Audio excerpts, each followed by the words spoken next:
এদিকে আজকের সবচেয়ে বড় খবর, এবার ইসরায়েলকে পৃথিবীর মানচিত্র থেকে মুছে ফেলার প্রস্তুতি নিচ্ছে পরমাণু শক্তিধর পাকিস্তানের সেনাবাহিনী। এ নিয়ে থাকবে আজকের একটি গুরুত্বপূর্ণ প্রতিবেদন। দেখেন, এই যে একটা গুরুত্বপূর্ণ আলোচনা শনিবার থেকে শুরু হবে, ইরান এবং যুক্তরাষ্ট্রের মধ্যে সরাসরি আলোচনা।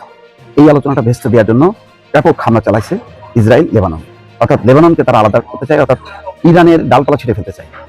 এদিকে লেবানন ধ্বংস করবে, হিজবুল্লাহকে খতম করবে, তারপর ইয়েমেনে বোমা হামলা চালাবে, অর্থাৎ ইরানকে কাবু করার এটা একটা তাদের কৌশল, যাতে এই আলোচনার মধ্যে যুদ্ধবিরতির মধ্যে ঢুকতে না পারে। কিন্তু এটা তো মীমাংসিত ব্যাপার হয়েছে যে মধ্যপ্রাচ্যের কোথাও কোনো যুদ্ধ চালানো যাবে না। এদিকে ইরানের চতুর চালে জব্দ ট্রাম্প, নতুন করে যুদ্ধ ফের শুরু হচ্ছে। বিশ্বজুড়ে আতঙ্ক, নতুন করে ফের শুরু হচ্ছে যুদ্ধ। এ নিয়ে থাকবে আজকের একটি গুরুত্বপূর্ণ প্রতিবেদন। বিশ্ব যেন এখন এমন এক নাট্যমঞ্চ, যেখানে নায়ক কখন খলনায়ক হয়ে ওঠেন আর খলনায়ক কখন শান্তির দূত সাজেন তা বোঝা যায়। ট্রাম্প সেই নাটকের সবচেয়ে নাটকীয় চরিত্র। তিনি একদিন বলেন সভ্যতার মৃত্যু হবে, আর পরদিন বলেন শান্তি দরকার। এ যেন সেই প্রাচীন গল্পের জাদুকর, যিনি নিজের বানানো আগুন নেভাতে এসে নিজেকেই নায়ক প্রমাণ করতে চান। এদিকে ইরানে হামলার সাহস আর কখনোই করবেন না ট্রাম্প। ইরান যুদ্ধ এড়ালেন ট্রাম্প, তবে দিতে হচ্ছে চড়া মূল্য। এ নিয়ে থাকবে আজকের একটি গুরুত্বপূর্ণ প্রতিবেদন। আপনারা জানেন যে 8 এপ্রিল আমেরিকা এবং ইরানের ভিতরে একটা 2 সপ্তাহের যুদ্ধবিরতি হয়েছে পাকিস্তানের মধ্যস্থতায়। সুতরাং এটাকে বলা ইসলামাবাদ অ্যাকর্ড, কিন্তু এটা আসলে খুবই একটা ভঙ্গুর যুদ্ধবিরতি, যেটা অলরেডি জেডি ভ্যান্স, মার্কিন ভাইস প্রেসিডেন্ট, তিনি বলেছেন যেটা খুবই একটা ভঙ্গুর যুদ্ধবিরতি। এবং এই যুদ্ধবিরতি কিন্তু দুটো সমস্যা মেইন দেখা দিয়েছে। একটা হচ্ছে যে হরমুজ প্রণালী কিভাবে খুলবে। আপনারা জানেন যে হরমুজ প্রণালী কিন্তু এখন আটকে আছে। হরমুজ প্রণালী খুলেছিল, 2টা জাহাজ পার হওয়ার পরে আবার বন্ধ করে দিয়েছে। এখন এই হরমুজ প্রণালী এখনো বন্ধ অবস্থায় আছে। এবং দ্বিতীয় হচ্ছে যে এই যে যুদ্ধবিরতি ইরান বনাম আমেরিকা ইসরায়েল, এতে লেবানন অন্তর্ভুক্ত কিনা। লেবানন একটা খুবই একটা ভালো দেশ দর্শক, এখানে অর্ধেক খ্রিস্টান অর্ধেক মুসলমান এবং খুব মিলেমিশে এরা বাস করে। বর্তমান লেবাননের প্রধানমন্ত্রী একজন খ্রিস্টান। তো সেই লেবাননে যখন এই ইরানের সঙ্গে আমেরিকা 2 সপ্তাহ যুদ্ধবিরতি করলো, তখন কিন্তু ইসরায়েল রেগে গিয়ে গণহারে লেবাননে 5 মিনিটের মাথায় 150টা বোমা মারছে। এদিকে এমন উচিত শিক্ষা বহুকাল পায়নি যুক্তরাষ্ট্র, মুখ লোকানো এখন বড় দায়। এ নিয়ে থাকবে আজকের একটি গুরুত্বপূর্ণ প্রতিবেদন। প্রথমবার জোড়া মিসাইল ভয়ঙ্কর রূপে মাঠে নামলো ইরান। ইসরায়েল ও আমেরিকার ওপরে প্রতিশোধ নিতে এবার প্রথমবারের মতো জোড়া মিসাইল লঞ্চার ব্যবহার করছেন ইরান। তেল আবিব সহ অন্তত 30টি সামরিক লক্ষ্যবস্তুতে আঘাত এনেছে তাদের আধুনিক ক্ষেপণাস্ত্র। আইআরজিসি জানিয়েছে এই নতুন প্রযুক্তিতে হামলার জোর আগের চেয়ে দ্বিগুণ হয়েছে। মধ্যপ্রাচ্যের পরিস্থিতি আর কতটা ভয়াবহ হয় সেটাই এখন দেখার। এদিকে আলোচনার জন্য পাকিস্তানে পৌঁছেছে ইরানের প্রতিনিধি দল। থাকছে বিস্তারিত প্রতিবেদনে। তবে ইরানের পররাষ্ট্রমন্ত্রী আব্বাস আরাকচি দাবি করেছেন, লেবানন ইস্যুতে যুক্তরাষ্ট্র ইরান সমঝোতার শর্ত পরিষ্কার। তার ভাষায়, ওয়াশিংটনকেই বেছে নিতে হবে যুদ্ধবিরতি নাকি ইসরায়েলের মাধ্যমে চলমান যুদ্ধ। দুই পন্থা একসাথে অবলম্বন কখনোই সম্ভব নয় বলেও জানান তিনি। এদিকে ইরানের কাছে পরাজয় নিয়ে ঘরে ও বাইরে তীব্র সমালোচনা, চরম বেকায়দায় নেতানিয়াহু। থাকছে বিস্তারিত প্রতিবেদনে। অনেক দেশে মুসলমানরা নির্যাতিত হচ্ছে, ইরান কঠোর পদক্ষেপ নিচ্ছে এবং এতে সমগ্র মুসলিম জাতি খুশি। একজন ইরানি নেতা বলেছেন যে যদি কোনো দেশ মুসলমানদের উপর হামলা করে তাহলে ইরান চুপ করে বসে থাকবে না। খবর এখন সবারই জানা যে ইরানের সঙ্গে যুদ্ধবিরতির জন্য পাকিস্তানকে ট্রাম্প প্রশাসন চাপ দিচ্ছিল। মুখে মুখে ইরানের সভ্যতা ধ্বংসের হুমকি দিলেও ট্রাম্প নিজেই মনে মনে চাইছিল যুদ্ধবিরতি।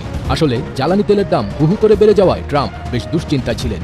এছাড়া ইরান যেভাবে প্রতিরোধ গড়ে তুলেছিল তাও তাকে অবাক করে দিয়েছিল। যুক্তরাজ্যের প্রভাবশালী দৈনিক ফাইন্যান্সিয়াল টাইমসের একটি প্রতিবেদনে বলা হয়, পাকিস্তানের সেনাপ্রধান জেনারেল অসিম মনির এই গোপন তৎপরতা চালান, যার ফলে গত মঙ্গলবার রাতে 2 সপ্তাহের এই যুদ্ধবিরতির ঘোষণা আসে। মজার ব্যাপার হলো, এই ঘোষণার কয়েক ঘন্টা আগেই ট্রাম্প হুমকি দিয়ে বলেছিলেন তার কথা না শুনলে তিনি ইরানের পুরো সভ্যতা ধ্বংস করে দেবেন। অন্যদিকে পাকিস্তান এবার ইসরায়েলকে কড়া বার্তা দিল। পাকিস্তানের প্রতিরক্ষামন্ত্রী খাজা আসিফ ইসরায়েলকে অশুভ এবং মানবতার জন্য অভিশাপ বলে অভিহিত করেছেন। সামাজিক যোগাযোগ মাধ্যমে দেওয়া এক পোস্টে তিনি বলেন, যখন শান্তি আলোচনার প্রক্রিয়া চলছে তখন লেবাননে গণহত্যা চালাচ্ছে ইসরায়েল।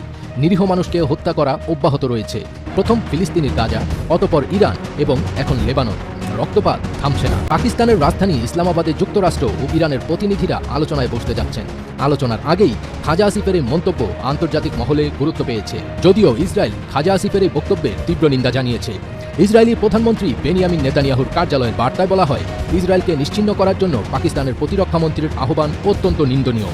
এতে বলা হয়, এই ধরনের মন্তব্য কোনো সরকারের কাছ থেকেই বরদাস্ত করা হবে না, বিশেষ করে এমন একটি সরকারের কাছ থেকে তো নয় যারা নিজেদেরকে শান্তির জন্য একটি নিরপেক্ষ মধ্যস্থতাকারী বলে দাবি করে। অন্যদিকে মার্কিন প্রেসিডেন্ট ডোনাল্ড ট্রাম্পের চাপের পর লেবাননের সঙ্গে সরাসরি আলোচনায় বসার সিদ্ধান্ত নিয়েছেন ইসরায়েলের প্রধানমন্ত্রী বেনিয়ামিন নেতানিয়াহু। যুক্তরাষ্ট্রের এক কর্মকর্তা সংবাদ মাধ্যম সিএনএনকে এ তথ্য জানিয়েছেন। সংশ্লিষ্ট সূত্র জানায়, বুধবার ট্রাম্প ও নেতানিয়াহুর মধ্যে ফোনালাপ হয়। এ সময় ট্রাম্প লেবাননে সামরিক হামলা কমানো এবং হিজবুল্লাহকে নিরস্ত্র করার লক্ষ্যে আলোচনায় বসতে নেতানিয়াহুকে উৎসাহিত করে। সব মিলিয়ে ইরানের সাথে যুদ্ধ করতে গিয়ে বস্তুত নিজেরাই কুপকাত হয়েছে যুক্তরাষ্ট্র এবং ইসরায়েল। বিশ্ব যখন এক ভয়াবহ যুদ্ধের দ্বারপ্রান্তে দাঁড়িয়ে থরথর করে কাঁপছিল, ঠিক তখনই এলো সেই বহুল প্রতীক্ষিত ঘোষণা। মঙ্গলবার সন্ধ্যা 7টায় নাটকীয়ভাবে ইরান এবং যুক্তরাষ্ট্র 2 সপ্তাহের এক সাময়িক যুদ্ধবিরতিতে সম্মত হয়েছে। কিন্তু এই সমঝোতা কি আসলেও শান্তির সুবাতাস বয়ে আনছে, নাকি এটি কেবল বড় কোনো ধ্বংসযজ্ঞের আগের এক মুহূর্তের নীরবতা? সেই প্রশ্নই এখন বিশ্ব রাজনীতির আকাশে ঘোরপাক খাচ্ছে। মার্কিন প্রেসিডেন্ট ডোনাল্ড ট্রাম্প অত্যন্ত ঘটা করে এই যুদ্ধবিরতির ঘোষণা দিলেও মুদ্রার উল্টো পিঠ বলছে অন্য কথা। সমরবিদ রবার্ট ফার্লের মতে এই বিরতি যেন কেবল বিবাদমান দুই পক্ষকে একটু দম নেয়ার সুযোগ করে দিয়েছে। হোয়াইট হাউস একে বড় জয় হিসেবে প্রচার করতে চাইলেও রণক্ষেত্রে পরিস্থিতি মোটেও স্বাভাবিক নয়। মার্কিন B-52 বোমারু বিমানগুলো এখনও উত্তর ডাকোটার ঘাঁটিতে ইঞ্জিনের গর্জন থামায়নি। এগুলো যেন যে কোনো মুহূর্তে আকাশপথে ঝাঁপিয়ে পড়ার অপেক্ষায় প্রহর গুনছে। সবচেয়ে বড় দুশ্চিন্তার বিষয় হয়ে দাঁড়িয়েছে কৌশলগতভাবে গুরুত্বপূর্ণ হরমুজ প্রণালী। যুদ্ধের শুরুতেই বিশ্ববাজারকে স্থবির করে দেওয়ার হুমকি দিয়ে এই জলপথের নিয়ন্ত্রণ নিয়েছিল ইরান। মার্কিন প্রশাসনের ধারণা ছিল ইরান হয়তো এই অবরোধ তুলে নেবে, কিন্তু বাস্তবে ঘটেছে তার উল্টো। ইরান সাফ জানিয়ে দিয়েছে এই সংকীর্ণ জলপথ দিয়ে জাহাজ চলাচল করতে হলে তাদের মোটা অঙ্কের কর দিতে হবে। অর্থাৎ যুদ্ধের ময়দানে রক্তক্ষয় থামলেও অর্থনীতির নাটাই এখনো ইরানের হাতেই রয়ে গেছে। পর্দার আড়ালে চলা এই কূটনীতির চালগুলো ছিল আরও ধোঁয়াশাপূর্ণ। জানা গেছে সরাসরি কোনো আলোচনায় না বসে পাকিস্তানের মধ্যস্থতায় পরোক্ষভাবে এই সমঝোতায় পৌঁছেছে দেশ দুটি। এমনকি চীনের পক্ষ থেকে ইরানের ওপর প্রচণ্ড চাপ সৃষ্টির খবর পাওয়া গেছে। কিন্তু আশ্চর্যের বিষয় হলো এই গোটা প্রক্রিয়ায় যুক্তরাষ্ট্রের ঘনিষ্ঠ মিত্র ইসরায়েলকে রাখা হয়েছে পুরোপুরি অন্ধকারে। ফলে তেল আবিব এখন ক্ষোভে ফুঁসছে, যার প্রমাণ মিলছে লেবাননে তাদের অনবরত বোমা হামলার মধ্য দিয়ে। চুক্তির শর্তাবলী নিয়েও তৈরি হয়েছে বিপজ্জনক বিভ্রান্তি। তেহরান দাবি করছে যুক্তরাষ্ট্র তাদের 10 দফা দাবি মেনে নিয়ে অঞ্চল থেকে সেনা প্রত্যাহার ও যুদ্ধের ক্ষতিপূরণ দিতে রাজি হয়েছে। অন্যদিকে ট্রাম্প প্রশাসন দাবি করছে তারা নিজস্ব 15 দফা শর্তের ভিত্তিতে শান্তি আলোচনা এগিয়ে নিচ্ছে। দুই দেশের দুই মেরুর দাবি দেখে মনে হচ্ছে কোনো পেশাদার কূটনৈতিক নয়, বরং পারিবারিক বন্ধুদের দিয়ে চালানো এই আনাড়ি কূটনীতি বিশ্বকে এক অনিশ্চিত গন্তব্যের দিকে ঠেলে দিয়েছে। বিশ্লেষকদের মতে এই যুদ্ধবিরতির ফলে ইরান কার্যত কিছুই হারায়নি। তাদের প্রতিরক্ষা পরিকাঠামোর ওপর মার্কিন হামলার প্রভাব ছিল নগণ্য। উল্টো 2 সপ্তাহের এই সময়কে কাজে লাগিয়ে তারা নিজেদের সামরিক শক্তিকে আরও সুসংগঠিত করার সুযোগ পেল। পারস্য উপসাগরে মিসাইল আর ড্রোন হামলা আপাতত বন্ধ থাকলেও ইরানের তহবিল কিন্তু ট্রানজিট টোল বা জলপথের কর থেকে ঠিকই ফুলে ফেঁপে উঠছে। মধ্যপ্রাচ্যের ভূ রাজনীতিতে ইসরায়েল এবং উপসাগরীয় দেশগুলো ইরানের এই একাধিপত্যকে সহজভাবে নেবে না। ওমানের সাথে কর ভাগাভাগি করে ইরান যে আধিপত্য কায়েম করেছে তা সৌদি আরব বা আরব আমিরাতের মতো মার্কিন মিত্রদের দীর্ঘমেয়াদী দুশ্চিন্তার কারণ হয়ে দাঁড়িয়েছে। যে কোনো মুহূর্তে কোনো এক স্পয়লার বা স্বার্থান্বেষী গোষ্ঠীর উস্কানিতে এই ঠুনকো শান্তি তাসের ঘরের মতো ভেঙে পড়তে পারে। রবার্ট ফার্লে সতর্ক করে দিয়েছেন, যদি এই যুদ্ধবিরতির শর্তগুলো নিয়ে ধোঁয়াশা দূর না হয়, তবে এটি যুদ্ধের সমাপ্তি নয়, বরং তৃতীয় ধাপের শুরু হিসেবে চিহ্নিত হবে। হোয়াইট হাউসের অগোছালো সিদ্ধান্ত আর তেহরানের চতুর চালের মাঝখানে এখন নতুন সমীকরণ। তেলের দাম এবং খাদ্যপণ্যের ঊর্ধ্বগতি বিশ্ববাসীকে মনে করিয়ে দিচ্ছে যে হরমুজ প্রণালীর চাবি যার হাতে, বিশ্ব অর্থনীতির লাগামও আসলে তার হাতেই। ইরান এবং আমেরিকার কয়েক সপ্তাহের রক্তক্ষয়ী সংঘাতের পর আকস্মিক যুদ্ধবিরতি এখন বিশ্ব রাজনীতির সবচেয়ে বড় আলোচনার বিষয়। কিন্তু এই বিরতির আড়ালে আসল বিজয়ী কে? ধ্বংসস্তূপের ওপর দাঁড়িয়ে ইরান কি তবে আমেরিকাকে কৌশলগতভাবে পরাজিত করল? উত্তরটা অতটা সহজ নয়। দীর্ঘ 2 সপ্তাহের টানা উত্তেজনা, একের পর এক ক্ষেপণাস্ত্র হামলা আর হুমকি পাল্টা হুমকির পর হঠাৎ করেই শান্ত হয়েছে পারস্য উপসাগর। ডোনাল্ড ট্রাম্পের প্রশাসন যে আলটিমেটাম দিয়েছিল তার মেয়াদ শেষ হওয়ার কয়েক ঘন্টা আগেই এলো নাটকীয় ঘোষণা। আপাতত 2 সপ্তাহের যুদ্ধবিরতি, কিন্তু প্রশ্ন উঠছে ওয়াশিংটন কি সত্যিই শান্তির খোঁজেই পথে হেঁটেছে, নাকি পরাজয়ের গ্লানি ঢাকতে এই বিরতির আশ্রয় নিয়েছে? গত কয়েক সপ্তাহে ইসরায়েল ও আমেরিকার যৌথ হামলায় ইরানের অবকাঠামো ব্যাপকভাবে ক্ষতিগ্রস্ত হয়েছে, প্রাণ হারিয়েছেন বহু সেনা সদস্য। কিন্তু অবাক করার মতন বিষয় হলো, এত বিশাল ক্ষয়ক্ষতির পরও তেহরানের মেরুদণ্ড ভাঙতে পারেনি পশ্চিমা শক্তি। ইরান আত্মসমর্পণ করেনি, বরং প্রতিটি আঘাতের পর আরও শক্ত হাতে পাল্টা জবাব দিয়েছে। আজ বিশ্ববাসীর চোখে ইরান কোনো পরাজিত রাষ্ট্র নয়, বরং এক অপরাজেয় শক্তির প্রতীক। যে ডোনাল্ড ট্রাম্প কদিন আগেই ইরানকে মানচিত্র থেকে মুছে দেওয়ার হুমকি দিচ্ছিলেন, সেই ট্রাম্প হুট করে থমকে যাওয়াটা রাজনৈতিক মহলে সন্দেহের জন্ম দিয়েছে। বিশ্লেষকদের মতে এটি কোনো বীরত্বপূর্ণ সিদ্ধান্ত নয়, বরং দেয়ালে পিঠ ঠেকে যাওয়ার এক নেতার বাধ্যবাধকতা। তেলের বাজারে অস্থিরতা আর মার্কিন জনমনের চাপ সব মিলিয়ে ট্রাম্পের ম্যাক্সিমাম প্রেশার নীতি এখন বুমেরাং হয়ে তার দিকেই ফিরে এসেছে। বিশ্বের সবচেয়ে অত্যাধুনিক প্রযুক্তি আর বিশাল সামরিক বাহিনী নিয়েও আমেরিকা কি পারল ইরানকে নতজানু করতে? উত্তরটা হলো না। এই সংঘাত প্রমাণ করে দিয়েছে যে সামরিক শক্তি দিয়ে হয়তো ধ্বংস করা যায়, কিন্তু একটি জাতির রাজনৈতিক আদর্শ এবং সার্বভৌমত্বকে হুকুম দিয়ে কেনা যায় না। ওয়াশিংটনের চাপ এখন আর আগের মতো ভীতি সৃষ্টি করতে পারছে না। হরমুজ প্রণালী বন্ধ হওয়ার উপক্রম হতেই বিশ্ব অর্থনীতিতে যে কম্পন শুরু হয়েছিল, তাতে খোদ আমেরিকার মিত্র দেশগুলোই আতঙ্কিত হয়ে পড়ে। তেলের দাম আকাশচুম্বী হওয়ার ভয় যখন ইউরোপ এবং আরবের রাজতন্ত্রগুলো কাঁপছিল, তখন ট্রাম্পের সামনে পিছু হটা ছাড়া আর কোনো পথ খোলা ছিল না। আমেরিকার অভ্যন্তরীণ রাজনীতিতে তেলের দাম মানেই ভোটের হারজিত, আর সেই ঝুঁকি নিতে পারেননি ট্রাম্প। পশ্চিমা দেশগুলো ভেবেছিল হামলার পর ইরানের অভ্যন্তরীণ রাজনীতিতে ভাঙন ধরবে, জনগণ সরকারের বিরুদ্ধে রাস্তায় নামবে, কিন্তু বাস্তবে ঘটেছে তার উল্টো। বাইরের শত্রুর আঘাতে ইরানি জনগণ আরও বেশি ঐক্যবদ্ধ হয়েছে। এই যুদ্ধ তাদের মধ্যে জাতীয়তাবাদের আগুন জ্বালিয়ে দিয়েছে, যা খামেনি সরকারকে আরও শক্তিশালী ভিতের ওপর দাঁড় করিয়ে দিয়েছে। এই যুদ্ধে আমেরিকা তার ইউরোপীয় মিত্রদেরও পুরোপুরি পাশে পায়নি। ব্রিটিশ বা ফরাসি নেতারা মুখে সমর্থন দিলেও বাস্তবে এই সংঘাতে জড়িয়ে পড়ার ব্যাপারে ছিল চরম অনিচ্ছা। ওয়াশিংটন যখন বুঝতে পারল তারা এই যুদ্ধে একা হয়ে পড়ছে, তখনই মধ্যস্থতার পথ খুঁজতে শুরু করে। এই একাকিত্ব আমেরিকার জন্য একটি বড় কূটনৈতিক পরাজয়। তার আড়ালে কূটনৈতিক খেলা এখন তুঙ্গে। পাকিস্তান ও অন্যান্য মধ্যস্থতাকারীদের মাধ্যমে ইরান 10 দফার একটি শান্তি প্রস্তাব পাঠিয়েছে। মজার ব্যাপার হলো, এই প্রস্তাবে ইরান এমন কিছু শর্ত রেখেছে যা কয়েক মাস আগে আমেরিকা চিন্তাও করত না। কিন্তু আজকের পরিবর্তিত পরিস্থিতিতে সেই টেবিল থেকেই আলোচনা শুরু করতে হচ্ছে হোয়াইট হাউসকে। যখন সব আলো ইরান আমেরিকার সংঘাতের দিকে, তখন ইসরায়েলি প্রধানমন্ত্রী নেতানিয়াহু আড়ালে থেকে নিজের কাজ বুঝিয়ে নিয়েছেন। দক্ষিণ লেবাননে হামলা এবং ফিলিস্তিনিদের ওপর দমনপীড়ন অব্যাহত থাকলেও বিশ্বের নজর ছিল কেবল পারস্য উপসাগরে। এই বৃহৎ সংঘাতের আড়ালে ছোট রাষ্ট্রগুলোর ওপর আগ্রাসন কি তবে এভাবেই ঢাকা পড়ে যাবে? অনেকে মনে করছেন এই যুদ্ধবিরতি কোনো সমাধান নয়, বরং একটি দীর্ঘ লড়াইয়ের বিরতি মাত্র। ওয়াশিংটন এই সময়কে কূটনীতির জয় বলে প্রচার করলেও বিশ্ব দেখছে আমেরিকার সীমাবদ্ধতা। অন্যদিকে ইরান প্রমাণ করেছে তারা ভাঙবে, কিন্তু মচকাবে না। এদিকে ইরানের কাছে পরাজয় নিয়ে ঘরে ও বাইরে তীব্র সমালোচনা, চরম বেকায়দায় নেতানিয়াহু। ইরান ও হিজবুল্লার সাথে চলমান যুদ্ধ এবং সম্ভাব্য যুদ্ধবিরতি নিয়ে ইসরায়েলের অভ্যন্তরীণ রাজনীতি ও আন্তর্জাতিক অঙ্গনে চরম বেকায়দায় পড়েছেন প্রধানমন্ত্রী বেনিয়ামিন নেতানিয়াহু। সাম্প্রতিক জনমত জরিপ এবং মিত্র রাষ্ট্রগুলোর ক্রমবর্ধমান চাপ তার রাজনৈতিক অস্তিত্বকে এক কঠিন চ্যালেঞ্জের মুখে দাঁড় করিয়ে দিয়েছে। ইসরায়েলি সংবাদমাধ্যমে প্রকাশিত সর্বশেষ জরিপ অনুযায়ী ইরানের সাথে চলমান যুদ্ধবিরতি এবং এই যুদ্ধে ইসরায়েলের প্রকৃত অর্জন নিয়ে দেশটির 58% নাগরিক চরম সংশয় প্রকাশ করেছেন। তবে ইরান নিয়ে নমনীয় হলেও হিজবুল্লার বিরুদ্ধে কঠোর অবস্থানে সাধারণ জনগণ। জরিপে দেখা গেছে 79% ইসরায়েলি নাগরিক লেবাননে হিজবুল্লার অপারেশন সম্পূর্ণ বন্ধ করতে এবং সামরিক অভিযান অব্যাহত রাখার পক্ষে মত দিয়েছেন। নেতানিয়াহুর ওপর কেবল দেশের ভেতরেই নয়, আন্তর্জাতিক চাপও তীব্র হচ্ছে। বিশেষ করে যুক্তরাষ্ট্র শুরু থেকেই যুদ্ধবিরতির উপর জোর দিয়ে আসছে। গত 24 ঘণ্টায় জার্মানি ও কানাডা সহ বিশ্বের প্রভাবশালী দেশগুলো নেতানিয়াহুকে যুদ্ধবিরতির চুক্তি মেনে নিতে কড়া বার্তা দিয়েছে।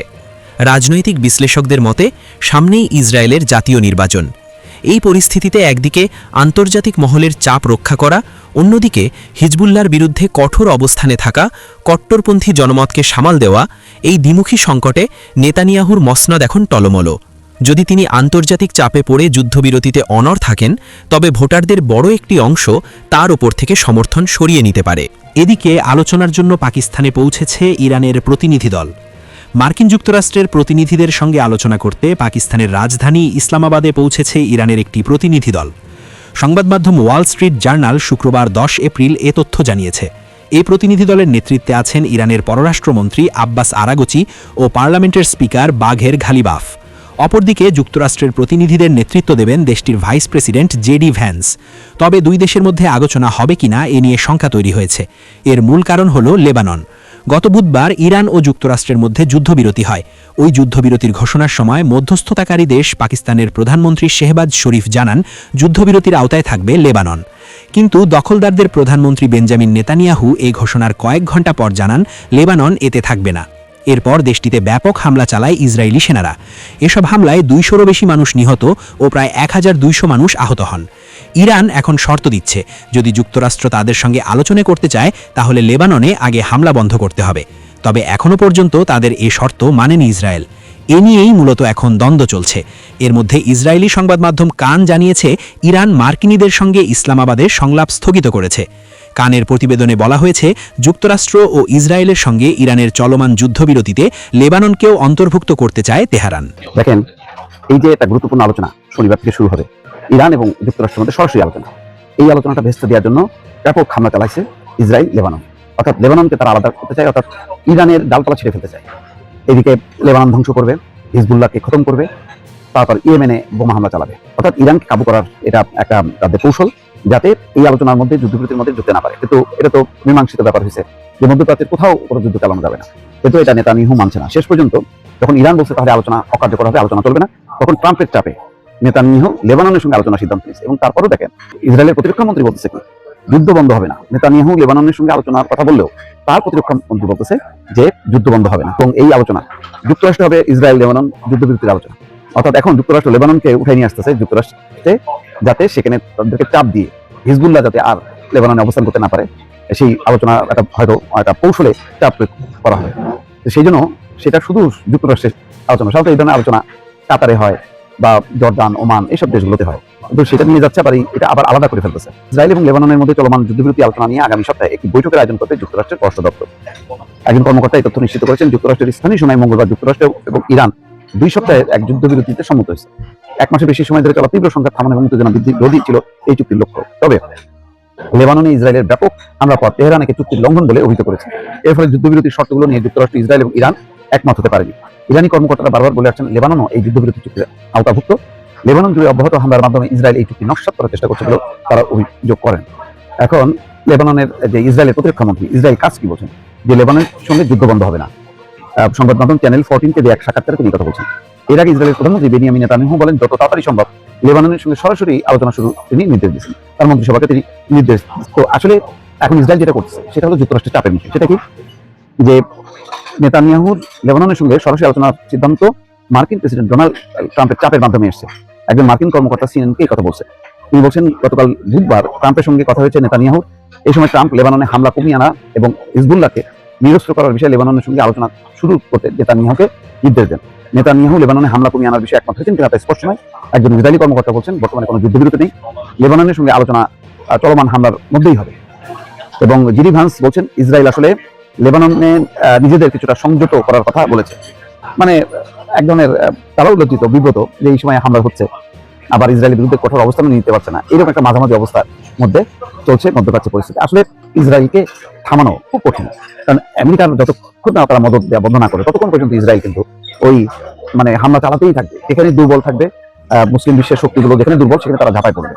এই ব্যাপারে ওই বারবার ঘুরে ফিরে ওই একটা কথা যে আরব দেশগুলো যদি ঐক্যবদ্ধ না হয়, তারা ন্যাটোর মতন যদি সামরিক জোট করে মানে ইসরায়েলে যদি পাল্টা হামলা না চালায়, তাহলে ওদেরকে ঠান্ডা করা যাবে না। এটা হলো সোজা কথা। বিশ্ব যেন এখন এমন এক নাট্যমঞ্চ যেখানে নায়ক কখন খলনায়ক হয়ে ওঠেন আর খলনায়ক কখন শান্তির দূত সাজেন তা বোঝা যায়। ট্রাম্প সেই নাটকের সবচেয়ে নাটকীয় চরিত্র।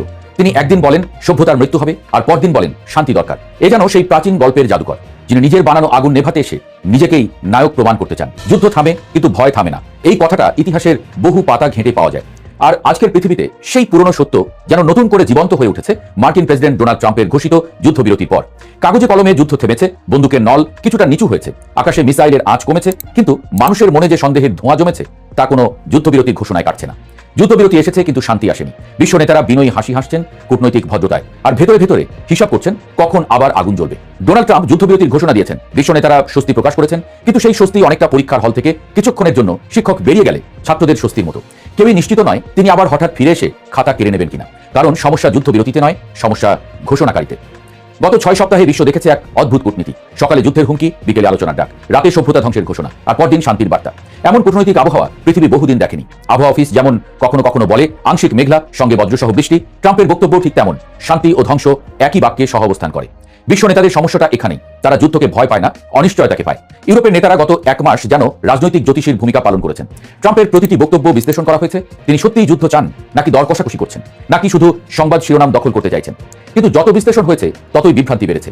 ডেনমার্কের পররাষ্ট্রমন্ত্রী লার্স লোকে রাসমুসেনের মন্তব্য, আজ পৃথিবী কি গতকালের চেয়ে ভালো? হ্যাঁ, কিন্তু 40 দিন আগের চেয়ে ভালো কি? সন্দেহ আছে। এই বাক্যটি আসলে পুরো পৃথিবীর মানসিক অবস্থার সারসংক্ষেপ। পৃথিবী যেন এমন এক রোগী যার জ্বর কমেছে, কিন্তু ডাক্তার জানেন রোগ এখনো শরীর ছাড়েনি। স্পেনের প্রধানমন্ত্রী আরও স্পষ্ট ভাষায় বললেন যে আগুন লাগায়, পরে পানি নিয়ে এলে তাকে নায়ক বলা যায় না। কথাটা শুনেই বুঝতে পারছেন তিনিও আর বিশ্বাস কিংবা সম্মান কোনোটাই করেন না ট্রাম্পকে। নিরো রোম পুড়িয়ে বেহালা বাজিয়েছিলেন, আর আজকের বিশ্বে কেউ কেউ আগুন লাগিয়ে শান্তির প্রেস কনফারেন্স করেন। এই যুদ্ধ বিশ্বকে শুধু সামরিকভাবে নয়, অর্থনৈতিকভাবেও কাঁপিয়ে দিয়েছে। হরমুজ প্রণালী প্রায় বন্ধ হয়ে যাওয়ার পর বিশ্ববাজারে জ্বালানির দাম এমনভাবে লাভ দিয়েছে যেন বাজার নিজেই আতঙ্কে দৌড়াচ্ছে। ইউরোপের সরকারগুলো জনগণকে শান্ত রাখতে কর কমিয়েছে, ভর্তুকি দিয়েছে, নিয়ম বদলেছে। সব মিলিয়ে তারা যেন আগুনের পাশে দাঁড়িয়ে ফ্যান দিয়ে বাতাস ঠান্ডা করার চেষ্টা করছে। ইতালিতে পরিস্থিতি এমন দাঁড়িয়েছিল যে শিক্ষকরা ভাবছিলেন স্কুল বন্ধ করে অনলাইন ক্লাসে ফিরে যেতে হবে। যুদ্ধ হাজার মাইল দূরে, কিন্তু তার অভিঘাত এসে পড়েছে শ্রেণীকক্ষে। এটাই আধুনিক যুদ্ধের বৈশিষ্ট্য। গুলি সীমান্তে চলে, দাম বাড়ে বাজারে। বিশ্ব নেতাদের আরেকটি বড় সমস্যা হলো তারা ট্রাম্পকে প্রভাবিত করতে পারেন না। কূটনীতি সাধারণত দাবা খেলার মতো, প্রতিটি চাল হিসাব করে দেওয়া হয়, কিন্তু এখানে বোর্ডে এমন একজন খেলোয়াড় আছেন যিনি কখনো দাবা খেলছেন, কখনো লুডু, আর মাঝে মাঝে বোর্ডই উল্টে দেন। আপনারা জানেন যে 8 এপ্রিল আমেরিকা এবং ইরানের ভিতরে একটা 2 সপ্তাহের যুদ্ধবিরতি হয়েছে পাকিস্তানের মধ্যস্থতায়। সুতরাং এটাকে বলা ইসলামাবাদ অ্যাকর্ড, কিন্তু এটা আসলে খুবই একটা ভঙ্গুর যুদ্ধবিরতি, যেটা অলরেডি জেডি ভ্যান্স মার্কিন ভাইস প্রেসিডেন্ট তিনি বলেছেন যেটা খুবই একটা ভঙ্গুর যুদ্ধবিরতি। এবং এই যুদ্ধবিরতি কিন্তু দুটো সমস্যা মেইন দেখা দিয়েছে। একটা হচ্ছে যে হরমুজ প্রণালী কিভাবে খুলবে। আপনারা জানেন যে হরমুজ প্রণালী কিন্তু এখন আটকে আছে। হরমুজ প্রণালী খুলেছিল, 2টা জাহাজ পার হওয়ার পরে আবার বন্ধ করে দিয়েছে। এখন এই হরমুজ প্রণালী এখনো বন্ধ অবস্থায় আছে। এবং দ্বিতীয় হচ্ছে যে এই যে যুদ্ধবিরতি ইরান বনাম আমেরিকা ইসরায়েল, এতে লেবানন অন্তর্ভুক্ত কিনা। লেবানন একটা খুবই একটা ভালো দেশ দর্শক, এখানে অর্ধেক খ্রিস্টান অর্ধেক মুসলমান এবং খুব মিলেমিশে এরা বাস করি। বর্তমানে লেবাননের প্রধানমন্ত্রী একজন খ্রিস্টান। তো সেই লেবাননে যখন এই ইরানের সঙ্গে আমেরিকা 2 সপ্তাহের যুদ্ধবিরতি করলো, তখন কিন্তু ইসরায়েল রেগে গিয়ে গণহারে লেবাননে 5 মিনিটের মাথায় 150টা বোমা আছে। প্রায় এই পর্যন্ত ইসরায়েলের হামলায় প্রায় হাজার হাজার লোক মারা গেছে লেবাননে। মানে এত নির্দয় ইসরায়েল, জানি না আসলে। ট্রাম্প বলতেছে যখন আমরা ইরানের 10 দফা মেনে নিয়েছি তখন এর ভিতরে লেবানন অন্তর্ভুক্ত ছিল না বলে আমরা মনে করেছিলাম, কিন্তু আসলে লেবানন অন্তর্ভুক্ত ছিল। ইরান বলতেছে যে এখানে লেখা আছে যে প্রক্সি দেশগুলো আছে তাদের সেখান থেকেও সব হামলা বন্ধ করতে হবে, কিন্তু আমেরিকা বলতেছে না, আমরা মনে করছিলাম যে লেবানন তো ছিল না, লেবানন এই চুক্তির অন্তর্ভুক্ত নয়। কিন্তু ইরান বলতেছে যে না, লেবাননকে ছাড়া আমরা কোনো চুক্তি করবো না। যে লেবানন আমাদের রয়েছে সেই লেবাননকে বাদ দিয়ে আমরা যুদ্ধবিরতি করবো আর লেবাননে আমাদের নিরীহ ভাইরা মরবে, বোনেরা মরবে, এটা হতে পারে না। তো এটা নিয়ে এই সমস্যা তো দেখা দিয়েছে। তো পাকিস্তানের প্রধানমন্ত্রী শাহবাজ শরীফ তিনি বলেছেন যে তিনি যখন ট্রাম্পের সঙ্গে আলোচনা করেছেন ইরানের 10 দফা চুক্তি নিয়ে, সেই 8 এপ্রিল যে রাতে বলছে না ট্রাম্প যে একটা সিভিলাইজেশনকে শেষ করে দিবে, তখন নাকি আমেরিকাই পাকিস্তানের প্রধানমন্ত্রী শাহবাজ শরীফকে ফোন করেছে যে তোমার 1.5 ঘন্টা আছে, তোমরা একটা যুদ্ধবিরতি চুক্তির একটা ড্রাফট তৈরি করো, তাহলে আমি যুদ্ধবিরতি ঘোষণা করবো, তাহলে আমার আর পুরো সিভিলাইজেশনকে হত্যা করা লাগবে না, মানে পুরো একদম সভ্যতা ইরান সভ্যতা ধ্বংস করে দিতে ট্রাম্প বলছে না। তো তার কথা অনুযায়ী একটা খসড়া প্রস্তুত করছে পাকিস্তানের প্রধানমন্ত্রী, এবং সেখানে ছিল যে ইরান সহ লেবানন সহ সকল জায়গায় যুদ্ধ বন্ধ করতে হবে। কিন্তু এখন ট্রাম্প অস্বীকার করতেছে, তারপর ভাইস প্রেসিডেন্ট জেডি ভ্যান্স অস্বীকার করতেছে, এবং ইসরায়েল গণহারে এই লেবাননিদেরকে মারতেছে। কিন্তু আমেরিকা আসলে মেনে নিয়েছিল। যখন পাকিস্তানের সঙ্গে আলোচনা করে 10 দফা স্থির করে, তখনও কিন্তু আমেরিকা জানতো যে এটার ভিতরে লেবানন অন্তর্ভুক্ত। কিন্তু যেই ওদের সন্তান ইসরায়েল বলতেছে না আমরা লেবানন মানি না, এখন আমেরিকাও শুরু পাল্টাইছে। এখন আমেরিকা বলতেছে আমিও লেবানন মানি না। এখন ইরান এটাকে ভঙ্গুর যুদ্ধবিরতি বলে উল্লেখ করে আবারও হরমুজ প্রণালী বন্ধ করে দিয়েছে এবং মধ্যপ্রাচ্যে আবারও আক্রমণ শুরু করেছে। গতকালকে কেবল আরব আমিরাতের উপরেই ইরান 17টা ব্যালিস্টিক মিসাইল এবং 35টা ড্রোন হামলা চালায়, এবং হাফসান গ্যাস কমপ্লেক্সে ধ্বংসাবশেষ পড়ে 2 জন সেই আরব আমিরাতের নাগরিক এবং 1 জন ভারতীয় আহত হয়। এবং ইরান, কুয়েত, কাতার, সৌদি আরব, বাহরাইন এখানে হামলা চালায়, কারণ ইরান বলতেছে যে যেহেতু ইসরায়েল যুদ্ধবিরতি মানতেছে না, সুতরাং আমাদের আর যুদ্ধবিরতি মানার প্রশ্নই আসে না, হরমুজও বন্ধ এবং আমরা নতুন করে আক্রমণ আবার শুরু করলাম। আবার হরমুজ প্রণালী কিভাবে খুলবে এটা নিয়েও কিন্তু আমেরিকা ইরানের মধ্যে বিরোধ দেখা দিয়েছে। ট্রাম্পের কথা হচ্ছে হরমুজ প্রণালী আগের মতো থাকবে, যার যখন মনে হবে আসবে যাবে, কিন্তু ইরান বলতেছে না, হরমুজ প্রণালী কখনোই আর আগের মতো থাকবে না। হরমুজ প্রণালীর নিয়ন্ত্রণে থাকবে IRGC, Islamic Revolutionary Guard Corps, এবং তারা ঠিক করবে কোন জাহাজ থেকে কি পরিমাণ টোল আদায় করবে এবং সেই টোল কোন মুদ্রায় নিবে, এটা তারা ঠিক করবে, এবং ওমানকে ভাগতে হবে। কিন্তু এই হরমুজ প্রণালী আগের মতো ফ্রি চলবে না, এখানে টোল দিয়ে জাহাজকে যেতে হবে। বাট আমেরিকা চায় আগের মতোই ফ্রি চলাচল। সুতরাং এটা নিয়েও ইরান এবং আমেরিকার মধ্যে একটা তীব্র বিরোধ দৃশ্যমান হচ্ছে। এখন রাত মহলেই পাকিস্তানের রাজধানী ইসলামাবাদে আলোচনায় বসবেন আমেরিকা এবং ইরান। আমেরিকার পক্ষ থেকে আছেন ভাইস প্রেসিডেন্ট জেডি ভ্যান্স, তারপরে মধ্যপ্রাচ্য বিষয়ক ট্রাম্পের উপদেষ্টা স্টিফেন হুইটকফ এবং ট্রাম্পের জামাতা জেরাড কুশনার, আর ইরানের পক্ষে থাকবেন ইরানের পার্লামেন্টারি স্পিকার গালিবাফ এবং আরো দুজন কর্মকর্তারা। এই যে 2 সপ্তাহের যুদ্ধবিরতিতে লেবানন অন্তর্ভুক্ত কিনা এটা নিয়ে কিন্তু একটা তীব্র বাদানুবাদ হবে। এখন যদি ইরান মেনে নেয় আচ্ছা তোমরা লেবাননে যা মারো, আমরা ইরানের সঙ্গে যুদ্ধবিরতি হল 2 সপ্তাহের, সেক্ষেত্রে লেবানন ইসরায়েল আক্রমণ চালাতে থাকবে। পরবর্তীতে হয়তো ইরান একটু শক্তিশালী হয়, ইরান হয়তো পাল্টা প্রতিশোধ পরবর্তী নিতে পারবে। আর যদি ইসরায়েল বলে ঠিক আছে তাহলে আমরা লেবানন সহ মেনে নিলাম যুদ্ধবিরতি, তাহলে তো এটা হয়ে গেল। কিন্তু আমার মনে হয়েছে ইরান লেবাননের হেজবুল্লাহদেরকে ত্যাগ করবে না, কারণ ইরানের বিপদের দিনে এই লেবাননের হেজবুল্লাহরা এবং ইয়েমেনের হুতিরা তারা ইরানের পক্ষে ছিল। সুতরাং ইরান তাদেরকে বাদ দিয়ে কোনো চুক্তিতে রাজি হবে না এবং হরমুজ প্রণালী তারা ওপেনলি আগের মতো ছেড়ে দিবে না বলে আমার বিশ্বাস। এখন কি হয় বলা যায় না।